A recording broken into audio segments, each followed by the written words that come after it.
रक्षाबंधन का पर्व, श्रावण का महीना, जनकपुर के समीप एक गांव में रहने वाली विधवा ब्राह्मणी का एकमात्र बेटा प्रयागदास। प्रयाग सबने राखी बांधी, बहनों ने अपने अपने भाइयों के हाथ में राखी बांधी। प्रयाग को किसी ने राखी नहीं बांधी। सभी होते हैं रिश्तेदार, जबकि जर पास होता है और बिगड़ जाता गरीबी में जो रिश्ता खास होता है। प्रयागदास रोते हुए आए, मां मुझे किसी ने राखी नहीं बांधी। मां ने आंखों में आंसू भरकर कहा कि बेटा तुम्हारे कोई बहन नहीं है, बहन होती तो तुम्हें राखी बांधती। मेरे कोई बहन नहीं है। अब नन्हा सा बालक, 9 वर्ष का बालक, वो कहे कि जब सबके हाथ पांव नाक कान है तो मेरे हाथ पांव नाक कान है, और जब सबके बहन है तो मेरे बहन क्यों नहीं है।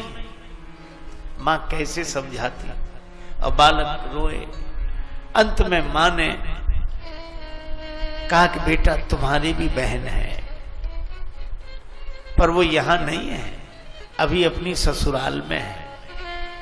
मेरी बहन का नाम क्या है। मां कहती है बेटा तुम्हारी बहन का नाम सीता है। उनकी ससुराल कहां, अयोध्या है। मैं जाऊंगा। मां बोली अभी नहीं, तू और बड़ा हो जा, फिर मैं ले चलूंगी तुझे। लेकिन बालक के मन में यह भाव, मेरी बहन, और मां ने केवल जनकपुर के नाते कह दिया, मिथिला के नतवा से बढ़ी गेले शान है। मिथिला के नाते से ये शान बढ़ गई।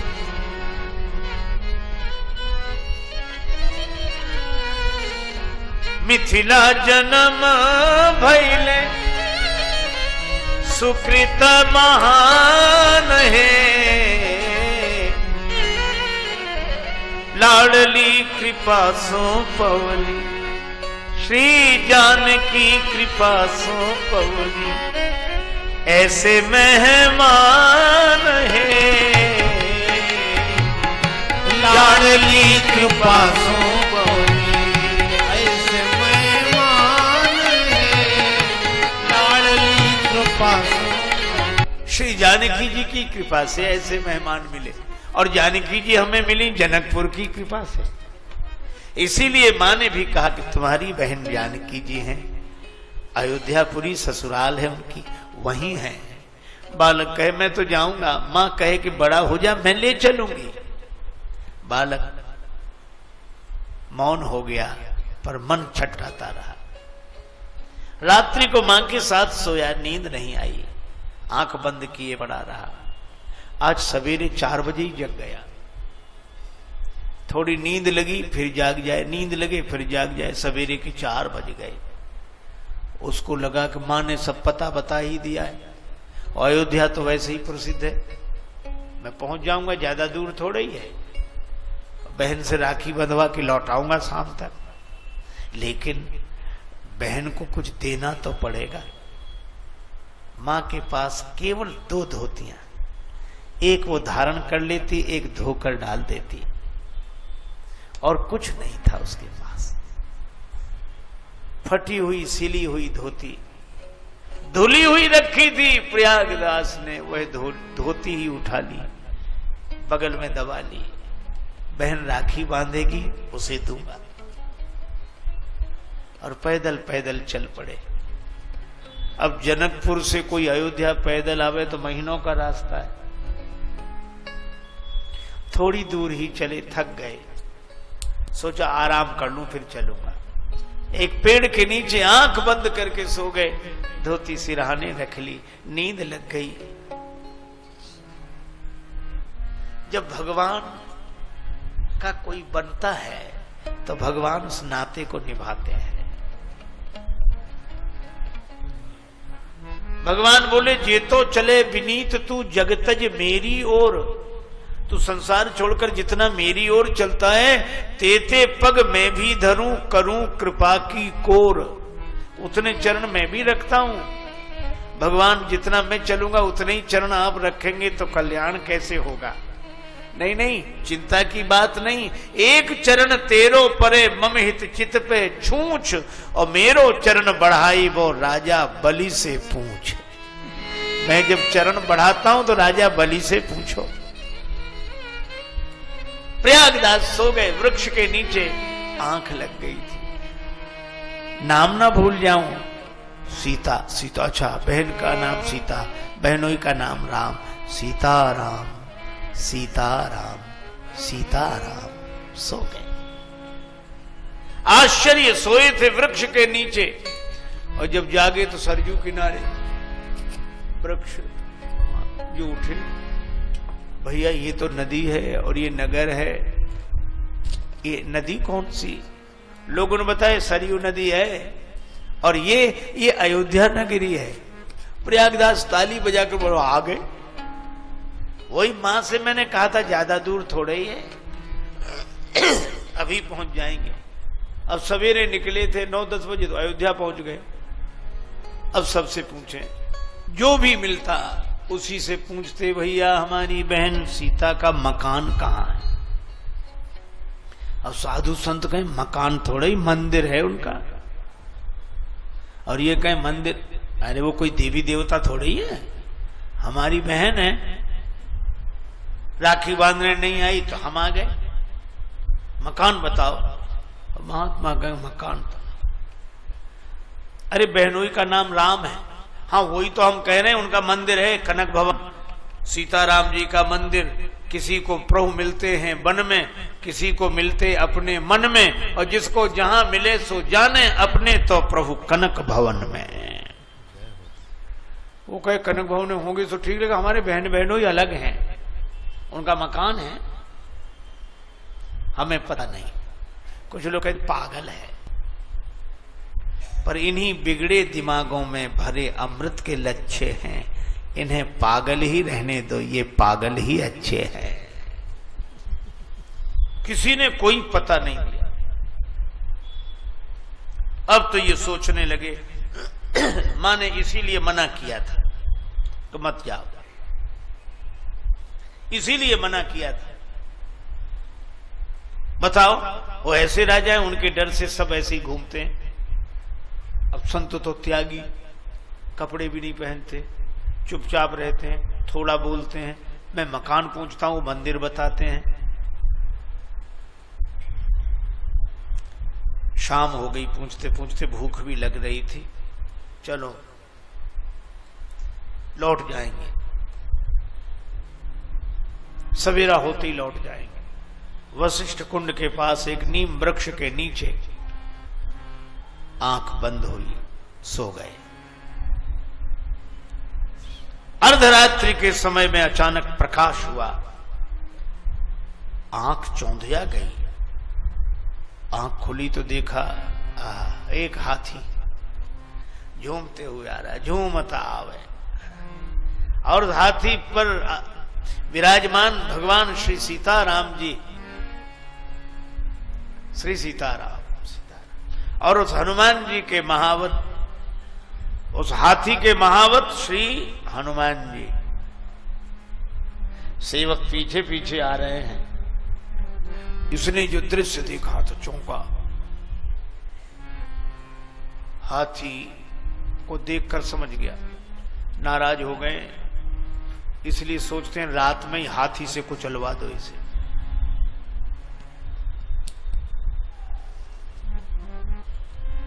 बड़े आदमी है ना, हम गरीबों से नाता हो भी तो बताने में शर्म लगती है। तो ये भी खड़ा हो गया, लेकिन ये क्या, हाथी को बिठाया गया, श्वेत रंग का हाथी। हाथी बैठा, सीढ़ी लगाई गई और सीढ़ी से भगवान श्री सीताराम जी उतरे। प्रयागदास के पास जाकर खड़े हो गए। इतनी सुंदर दिव्य दंपत्ति का दर्शन की झांकी देखकर आनंद मग्न हो गया। राम जी ने मुस्कुराकर कहा, भैया प्रयागदास। प्रयागदास चौंके, ये तो हमारा नाम भी जानते हैं। श्री सिया जी की ओर देखकर कहा, ये तुम्हारी बहन है। प्रयागदास ने हाथ जोड़े लेकिन कहा, ये मुझे लगता नहीं है कि मेरी बहन है। क्या तुम अपनी बहन से पहले भी कभी मिले हो? नहीं, मिल तो पहली बार ही रहे। फिर कैसे कहते हो ये तुम्हारी बहन नहीं है? राम ने कहा, बहन सीता तुम्हारी यह। बाल ने कहा कि समझ में ना आता है। क्यों? जब भाई को बहन मिलती है, विरह व्यथा से चरणों में लोट लोट कर रोती है बहन जब भाई मिल जाता है। भाई को देखकर बहन छाती से लिपट कर रोने लगती है। अगर ये मेरी बहन होती तो ऐसे खड़ी रहती? सीता माता के आंसू भर आए। भूल गई मैया पर भैया हमें भूले नहीं, भैरव सिया के उर्भाव भर आता है। रोने लगी सीता आंसुओं से पग धोने लगी, भाई भगनी का भगवान धन्य नाता है। श्री सीता जी ने राखी बांधी प्रयागदास के हाथ में। प्रयागदास का सिर झुक गया, आंसू बरसने लगे। धोती जो धुली हुई फटी सिली हुई साथ लाए थे, सिर झुकाकर वो धोती ही ऊपर कर दी। बहन, यह तुम्हारे लिए।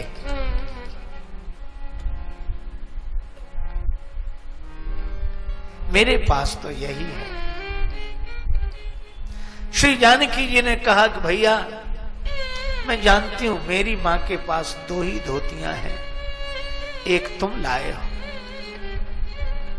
वो एक धोती पहने रह गई, ये वापिस ले जाओ और मां से कहना कि उनके आशीर्वाद से मैं बहुत सुख में हूं, वो मेरी चिंता न करें। प्रयागदास को राखी बांधी। जानकी माता ने अपने हाथ से कुछ खिलाया। प्रयागदास भाव से भर गए।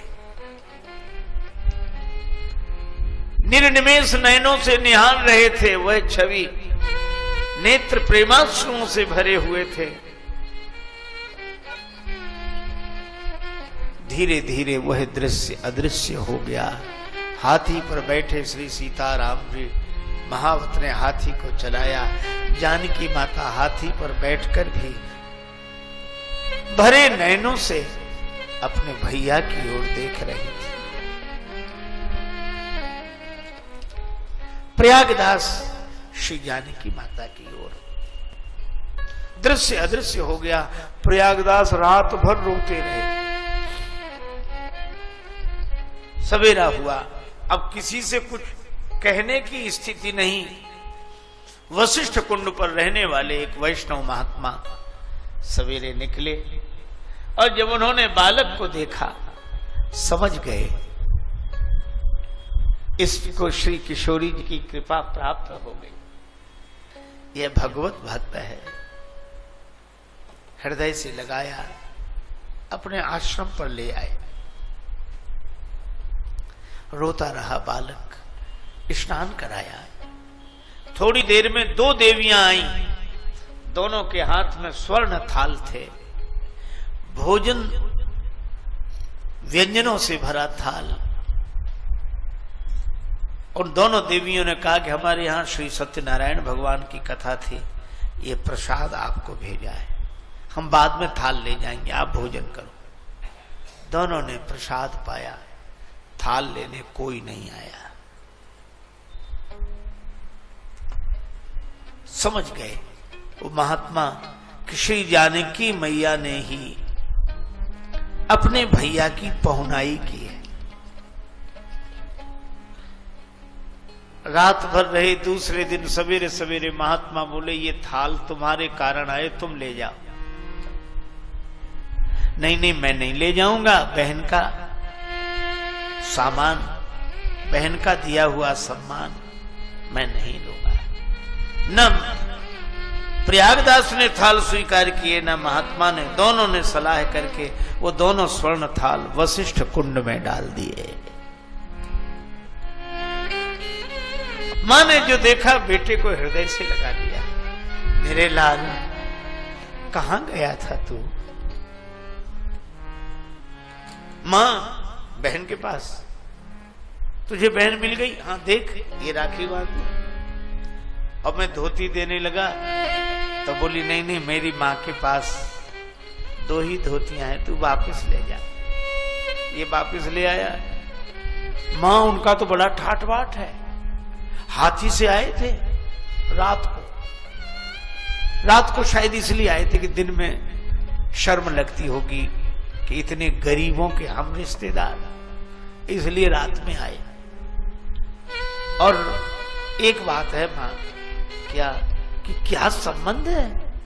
पायन में पनही न इते, पायन में पनही न इते, उत्भूषण की तन पे छवि छाजी।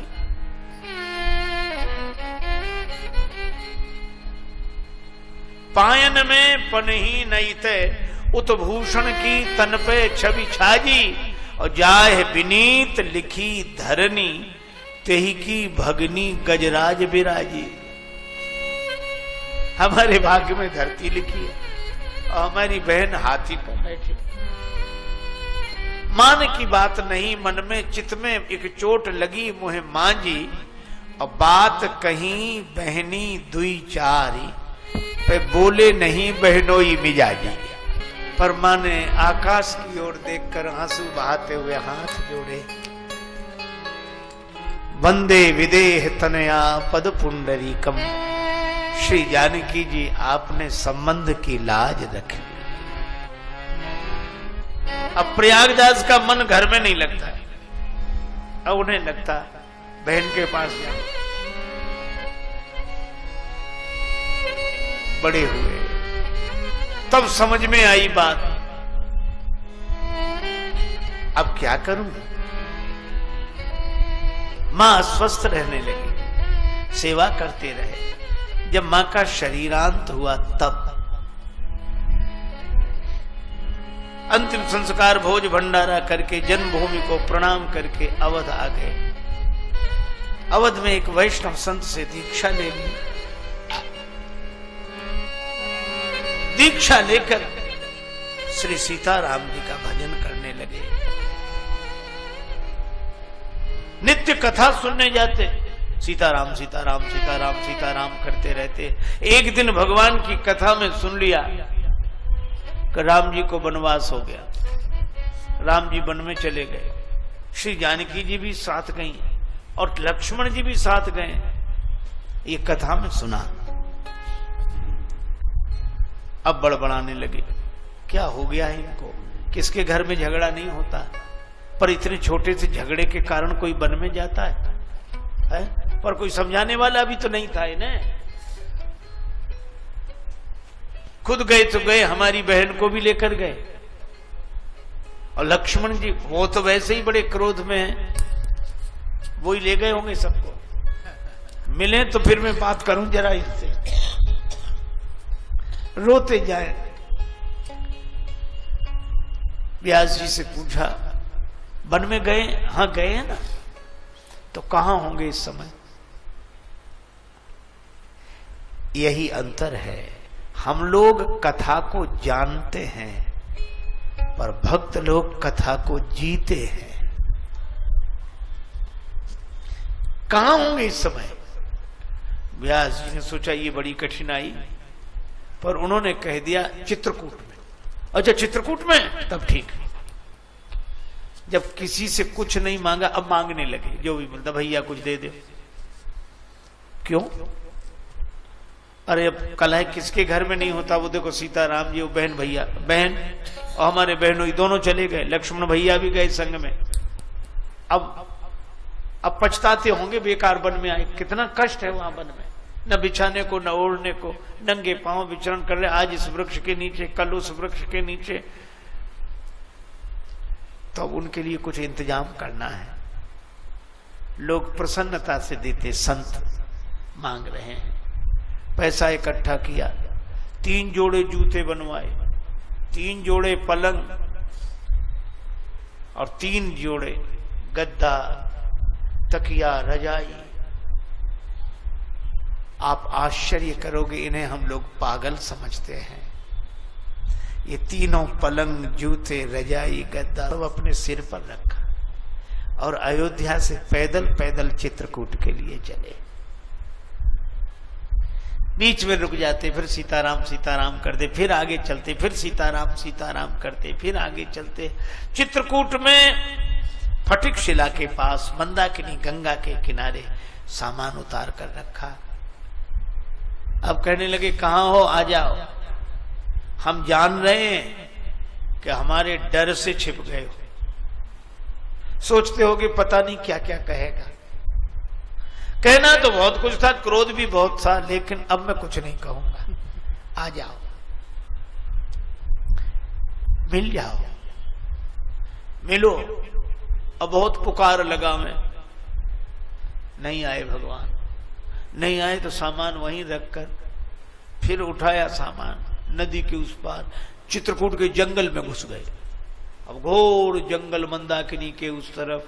कहां हो, मिलो मिलो, छिपने से काम नहीं बनेगा। और जब उस जंगल में घुसे तो भगवान श्री सीताराम लक्ष्मण जी के साथ प्रकट हो गए। प्रकट हो गए तो चरणों में गिर गए, रोने लगे। आप भी किसके घर झगड़ा नहीं होता, ऐसे बढ़िया महल छोड़कर जंगल में चले आए। ये देखो कितना कष्ट है आप, बहुत। हम आपके लिए पलंग लाए हैं, एक एक पलंग ले लो। ये जूते लाए हैं, ये कपड़े लाए हैं। भगवान राम ने कहा कि भैया आपने कष्ट तो उठाया, लेकिन हम पिताजी के वचन से वन में आए हैं। हम जूते नहीं पहनेंगे, पलंग पर नहीं बैठेंगे, हमारा नियम है। तो उलाहना देते हुए बोले, पलंग पे न बैठेंगे न पहनेंगे जूते, बड़े व्रतधारी के बेटा बने हैं। ये कोई बात हुई? कष्ट पा रहे हो, ये स्वीकार करो। और रोने लगे। श्री जानकी मैया ने कहा कि भैया बहुत दुखी हैं, इनको आप अपने साकेत का वैभव दिखा। तो वहीं ऐसा चमत्कार हुआ कि बड़ा दिव्य सिंहासन श्री सीताराम जी विराजमान, यहां से वहां तक सेवक सेवकनी और आरती करने वाले, पूजा करने वाले, चमर डुलाने वाले, स्तुति करने वाले। और जो यह दृश्य देखा सो हाथ जोड़ के बोले कि तुम तो बड़े ठाठ से रहते हो, इतना सुख तो कहीं किसी को नहीं है। अच्छा एक बात बताओ, इतने सुख से रहते हो तो ये दुनिया वालों को पागल काहे को बना रखा है? और वो पागल है तो एक हम जिंदगी में कभी मांगा नहीं, मांगते फिरे, तुम्हारे लिए सामान ले आए। भगवान फिर उसी रूप में आ गए। प्रयागदास बोले इस सामान का हो क्या? भगवान बोले इस सामान का आप उपयोग करो। भगवान को, श्री सीताराम जी को, लक्ष्मण जी को प्रणाम करके लौटे। एक पलंग रख लिया, जूते पहन लिए, पलंग उस पे गद्दा तकिया, पैदल पैदल चले। चित्रकूट से आ गए प्रयाग। प्रयाग में लगा था माघ मेला, मेले में नहीं गए। मेले के बाहर ही नीम का एक वृक्ष था और नीम के वृक्ष के नीचे अपनी चारपाई बिछाई, गद्दा तकिया लगाया, आराम से सो गए। मिट्टी का एक पात्र था, उसमें जल भरा, उसको करवा बोलते, वो रखे। किसी ने कहा कि महाराज मेले में नहीं गए? तो कहने लगे मतवादी हैं वहां इकट्ठे, मतवादी हैं वहां इकट्ठे, हम जाके करें क्या मेलों में? और प्रागदास श्री राम को लेकर पड़े रहेंगे ढेलों में। हम तो सीताराम जी का अलावा किसी को नहीं जानते, कुछ हम जानते नहीं, कुछ आता नहीं, बलराम सीताराम। किसी ने कहा कि ढेलों की बात कर रहे हो, पलंग पर सो रहे हो, ये गद्दा तकिया लगाए और ये जूते, ये महात्माओं के रहने का ढंग है? साधु ऐसे रहते तुम्हारी तरह, गद्दा तकिया लगाकर पलंग पर और जूते पहनकर चलें और ये रजाई ओढ़े, इतना ठाठ बाट? तब प्रयागदास बोले चुप रहो, हम कोई साधु थोड़े ही हैं, अच्छा फिर क्या हो? तो कहने लगे नीम के नीचे खाट बिछी है, नीम के नीचे खाट बिछी है और खाट के नीचे करवा, मिट्टी का जल भरा पात्र, नीम के नीचे खाट बिछी है, खाट के नीचे करवा और प्रागदास अलमस्ता सोवे राम लला को सरवा। हम तो राम जी के साले हैं, ये छोटे मोटे जागीरदार के साले ऐसे ठाठ से रहते हैं ताकि पता लगे कि उनके साले। हम तो महाराजाधिराज त्रिभुवनपति राम जी के साले हैं, तब क्यों नहीं ठाठ से रहेंगे। यह है भाव, यह है भगवान को मान लेना। तो प्रयागदास को भी चित्रकूट में मिले, कोलभीलों को भी चित्रकूट में मिले, और चित्रकूट में संत आए उनको भी दर्शन भगवान ने दिया, देवताओं को दर्शन दिया। और बल्कि मुझे तो यह लगता है कि बाद में अयोध्या जनकपुर का समाज भी चित्रकूट में आ गया।